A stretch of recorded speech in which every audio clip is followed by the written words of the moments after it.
एक समय की बात है, एक घने जंगल में बहुत सुंदर बगीचा था, जिसके अंदर बहुत सारे सुंदर सुंदर अलग अलग तरह की फूल लगे हुए थे। उस बगीचे की एक खास बात ये थी कि जो बहुत समय से इस बगीचे में रहा करती थी और किसी को भी ये मालूम नहीं था कि उस बगीचे में एक फूल परी और उसके 3 बच्चे भी रहते हैं। फूल परी के तीनों बच्चे उस समय बगीचे में खेला करते थे, जब बगीचे में कोई नहीं हुआ करता था और कभी भी फूल परी को किसी व्यक्ति के आने की आहट होती तो वो तुरंत अपने बच्चों को फूल बना लेती। एक दिन फूल परी की सबसे छोटी बेटी पीली कहती है, मम्मी मम्मी आप रोजाना से इस तरह हमें फूल क्यों बना देती है? आप हमें कभी भी किसी के साथ खेलने क्यों नहीं देती? हम 3 आपस में क्या खेलेंगे? हमें भी बाकी बच्चों के साथ रहने दिया करे। हाँ मम्मी, पीली बिल्कुल सही कह रही है। बगीचे में कितने छोटे छोटे प्यारे प्यारे बच्चे आते हैं, आप हमें उनके साथ खेलने दिया करो। हम सिर्फ नाम की परी है, आप हमें तो उड़ने भी नहीं देती है।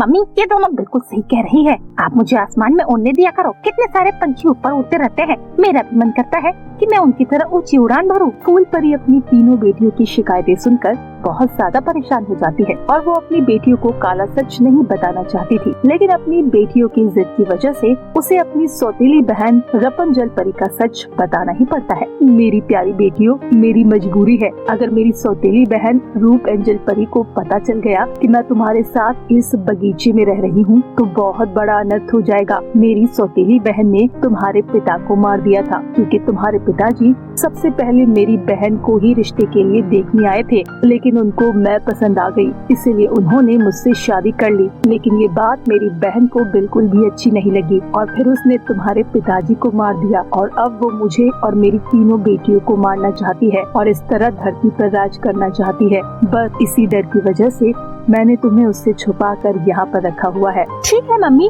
हमें इन सब के बारे में बिल्कुल नहीं पता था, वरना हम आपको बिल्कुल भी परेशान नहीं करते। हाँ मम्मी, अब हम आपको परेशान नहीं करेंगे, जैसा आप बोलेंगे हम वैसा ही करेंगे। ठीक है मम्मी, लगता है आज बगीचे में कोई नहीं आने वाला है, तो हम आज तीनों खेले। हाँ बेटा, आज के दिन इस बगीचे में कोई नहीं आने वाला, इसीलिए तुम तीनों जाकर खेल सकती हो। जाओ और मस्ती से खेलो, लेकिन समय रहते वापसी आ जाना, ठीक है? मैं जब तक तुम्हारे लिए खाना का बंदोबस्त करती हूँ। इसके बाद फूल परी की तीनों बेटियां बगीचे में खेलने के लिए चली जाती है और उधर फूल परी अपनी बेटियों के खाने का बंदोबस्त करती है। दोपहर में शाम हो जाती है, लेकिन उन तीनों को पता ही नहीं चलता है कि खेलते खेलते कितना समय हो गया। तभी अचानक बगीचे में 2 लड़के छोटी छोटी 3 परियों को खेलते हुए देख लेते हैं और वो दोनों उन परियों को देख करके बोलते हैं, अरे अरे राहुल, देखो बगीचे में 3 परियां। मैं तो पहली बार परियों को देख रहा हूँ। हाँ तुम सही कह रहे हो राहुल, चलो क्यों ना हम इन तीनों परियों को पकड़ कर अपने घर ले चलते हैं, फिर हम सबको दिखाएंगे कि हमारे पास परी है। गुलाबी परी,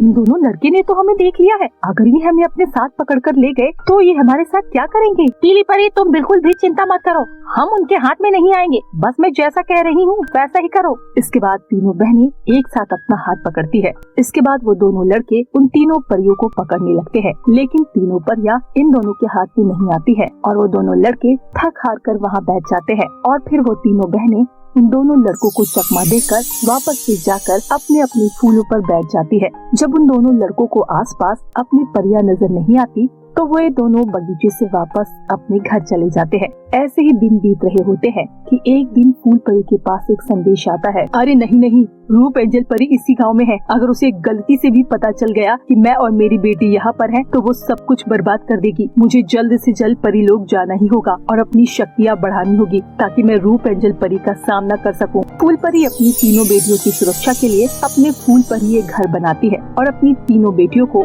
उस घर के अंदर बंद कर देती है और अपनी तीनों बेटियों को रूप एंजल परी के बारे में सब कुछ बताती है कि कैसे वो गांव में आ गई है। वो उसकी तीनों बेटियों की शक्तियों को छीनना चाहती है जिससे कि वो इस धरती पर राज कर सके। ये सब कुछ बताकर फूल परी लोग की ओर चल देती है। ऐसे ही कुछ दिन बीत जाते हैं। राहुल अपनी दोस्त राधा को 3 छोटी छोटी परियों के बारे में बताता है। राहुल जब राधा को ये बात बता रहा होता है तभी पास में ही रूप एंजल परी भी उसकी सारी बातें सुन लेती है। 3 छोटी छोटी परियों की बात सुनकर रूप एंजल परी बहुत ज्यादा खुश हो जाती है। देखो, तुम दोनों ने अगर मुझसे उन तीनों परियों के बारे में नहीं बताया तो मैं तुम्हें अपनी शक्तियों से जलाकर राख कर दूंगी। इसीलिए तुम मुझे उस बगीचे के पास लेकर चलो जहाँ तुमने उन 3 परियों को देखा है। राधा और राहुल बहुत ज्यादा डर जाते हैं और वो रूप एंजल परी को उस बगीचे के पास ले जाते हैं जहाँ उन्होंने उन तीनों परियों को खेलते हुए देखा था। बेचारी मेरी सौतेली बहन कब तक अपने तीनों बच्चों को मुझसे बचाती रहेगी? मैं अपना बदला अभी भी नहीं भूली हूँ। इसके बाद रूप एंजल परी अपनी जादुई शक्ति से फूल पर बनी घर के गेट को तोड़ देती है और उस घर के अंदर चली जाती है। तीनों परियां रूप एंजल परी को देखकर चौंक जाती है। इसके बाद रूप एंजल परी उन तीनों बहनों को अपने साथ अपने घर ले जाती है और उन तीनों को पिंजरे में बंद कर देती है। रूप एंजल परी, आपने बिल्कुल भी अच्छा नहीं किया।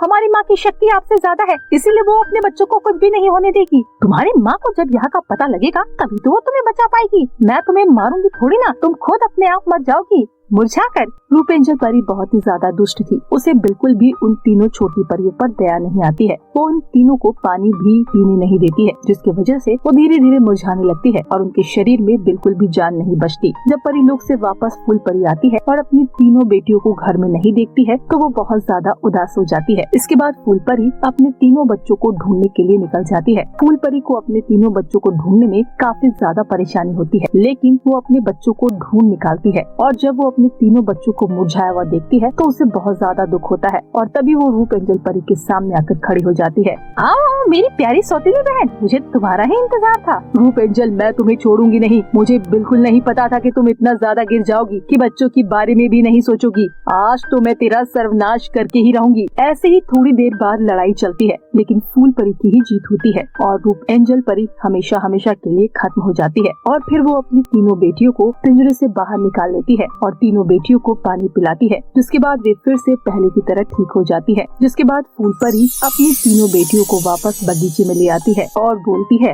मेरी प्यारी प्यारी बेटियां, अब तुम्हें किसी से डरने की कोई जरूरत नहीं है। अब तुम जब मर्जी कुछ भी कर सकते हो। तुम अपनी मर्जी से उड़ भी सकती हो और खेल भी सकती हो। अपनी माँ की बातें सुनकर तीनों परियां बहुत ज्यादा खुश हो जाती है, क्योंकि उनको तो आजादी चाहिए थी और उनको आजादी मिल भी जाती है और वो अब अपने मन के मुताबिक सारी चीजें कर सकती थी।